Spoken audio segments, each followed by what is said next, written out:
Sabe, no meio da dor do passado, Deus sempre levanta uma nova geração. E as palavras de José, lá no Egito, não eram só sobre o sofrimento e a superação dele. Ali estava começando uma saga, uma história sobre cura, propósito e redenção que ia ecoar por séculos. Então, vamos juntos mergulhar na história desses dois irmãos, Manassés e Efraim. O destino deles, que foi traçado antes mesmo do nascimento, revela um padrão divino que, muitas vezes, desafia a nossa lógica humana. Tudo começa com uma promessa que nasceu no exílio, bem no coração do Egito, mas que carregava o futuro de uma nação inteira.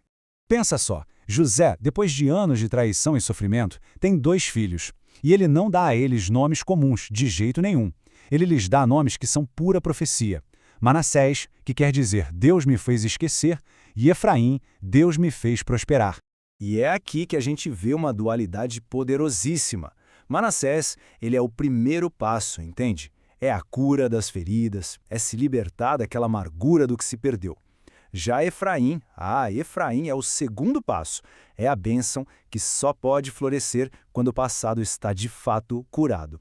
Um não existe sem o outro, percebe? É quase como um mapa para restauração.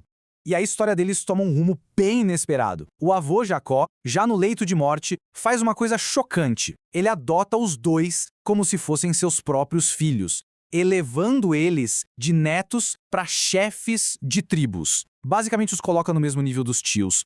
E aí vem um momento que define tudo. Jacó cruza as mãos. Ele, de propósito, coloca a mão direita, que era a mão da bênção principal, sobre Efraim, o mais novo. José até tenta corrigir o pai, mas Jacó insiste. E a profecia é declarada: contra toda a tradição, o menor será o maior.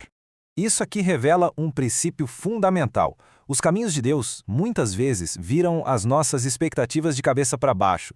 A escolha dele não é baseada em idade, em força, em mérito, mas num propósito divino que vai se desenrolando ao longo da história. Isso força a gente a questionar as nossas próprias métricas de valor, não é mesmo? O que a gente considera como primeiro ou mais importante raramente se alinha com o plano de Deus. Essa promessa, no entanto, não se cumpre da noite para o dia. Homens como José morrem, mas a promessa continua viva, sussurrada de pai para filho. Gerações nascem e morrem sob o peso da escravidão.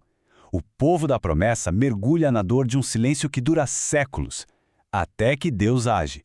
E age de forma espetacular. A libertação do Egito finalmente chega.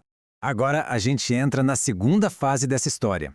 É aqui que a profecia de Jacó começa a se tornar uma realidade visível e muito poderosa.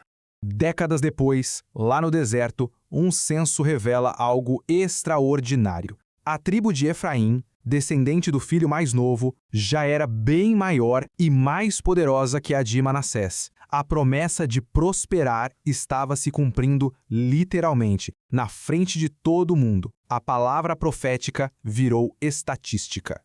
E finalmente, depois de 400 anos, a promessa vira geografia. Eles não são mais um povo errante, eles conquistam a terra prometida. E os descendentes de Efraim e Manassés recebem a sua herança, o seu território. A promessa se tornou realidade concreta. Mas é exatamente aqui que a história toma um rumo sombrio. Porque o sucesso sem Deus, a bênção sem o abençoador, pode se tornar uma armadilha mortal. E agora entramos no terceiro ato. A história de como a maior das bênçãos, quando é corrompida pelo orgulho, acaba levando à maior das quedas. Efraim se tornou um gigante militar, tão influente que chegou a liderar a nação. Mas, com o poder, veio a arrogância. Eles começaram a acreditar que a força vinha deles mesmos e não da promessa que deu origem a tudo. A bênção acabou virando um pedestal para o ego. Eles esqueceram a origem da prosperidade deles. Começaram a adorar ídolos, a confiar em alianças políticas e no seu próprio poder militar. Em resumo, eles substituíram a fonte da bênção. E quando isso acontece, o destino que foi prometido simplesmente entra em colapso. E aí vem o veredito divino, pela boca do profeta Oséias. E olha, é uma das frases mais terrível da Bíblia. Não é uma ordem para atacar, é uma ordem para abandone, deixe-o. A conexão foi quebrada por eles. A queda, a partir daí, era inevitável. Mas será que a história termina na destruição?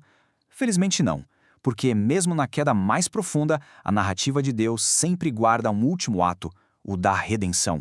O propósito original de Deus não era só fazer um povo prosperar, mas criar um povo que vivesse em comunhão com Ele.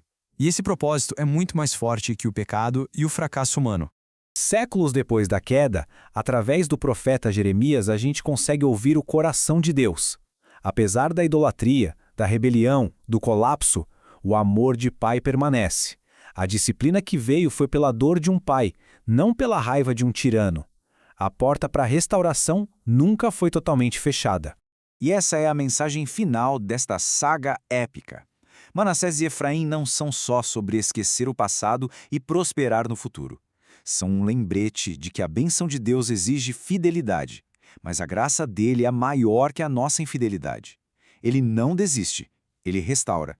E tudo isso nos deixa com uma questão para refletir, né? A história de Efraim mostra que a prosperidade pode ser tanto uma bênção quanto uma maldição. Tudo depende de onde colocamos a nossa confiança. A pergunta que fica ecoando através dos séculos é exatamente esta: de que maneira a fidelidade define o nosso destino?